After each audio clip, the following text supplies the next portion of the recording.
সিলেটের গোলাপগঞ্জের ৭ নং লক্ষণাবন্দ ইউনিয়ন। দিনটি ছিল উৎসবমুখর আর আনন্দে ভরা।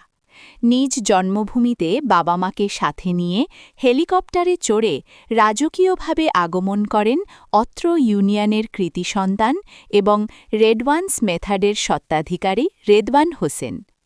প্রিয় এই মানুষকে স্বাগত জানাতে লক্ষণাবন্দ ইউনিয়নের শত শত শুভাকাঙ্ক্ষী সমবেত হন সেখানে। উৎসব জনতার এই ভিড়ে প্রিয় সন্তানকে বরণ করে নিতে অপেক্ষায় ছিলেন অত্র ইউনিয়নের সম্মানিত চেয়ারম্যান মহোদয়ও। সবার চোখে মুখে তখন এক গর্বের হাসি।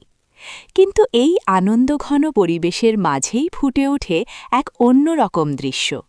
কয়েকদিন আগে এখানে একটি খালার অনুষ্ঠানকে কেন্দ্র করে বসেছিল জমজমাট মেলা আর দোকানপাট। হাজারো মানুষের সমাগমে উৎসব তো হয়েছিল, কিন্তু সেই উৎসবের রেশ রয়ে গেছে ফসলি জমিতে।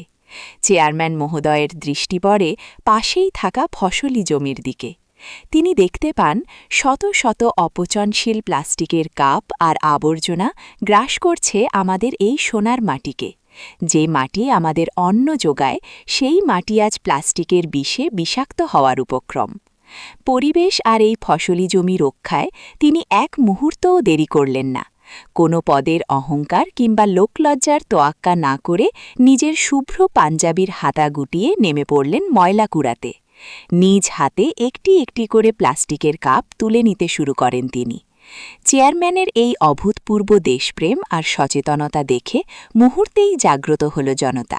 উপস্থিত এলাকাবাসী এবং শুভাকাঙ্ক্ষীরাও সব দ্বিধা ছেড়ে এগিয়ে এলেন তার এই মহতি কাজে। সবার সম্মিলিত প্রচেষ্টায় মুহূর্তেই বিষাক্ত প্লাস্টিক মুক্ত হল প্রিয় ফসলি জমি। একদিকে কৃতি সন্তানের বাবা মাকে নিয়ে রাজকীয় খেরা, আর অন্যদিকে জনপ্রতিনিধির মাটির প্রতি অগাধ টান, সব মিলিয়ে গোলাপগঞ্জের লক্ষণাবন্দ ইউনিয়ন এক অনন্য মানবিক দৃষ্টান্ত স্থাপন করল। আসুন আমাদের এই প্রকৃতি আর ফসলি জমি রক্ষায় আমরা সবাই নিজ নিজ জায়গা থেকে সচেতন হই।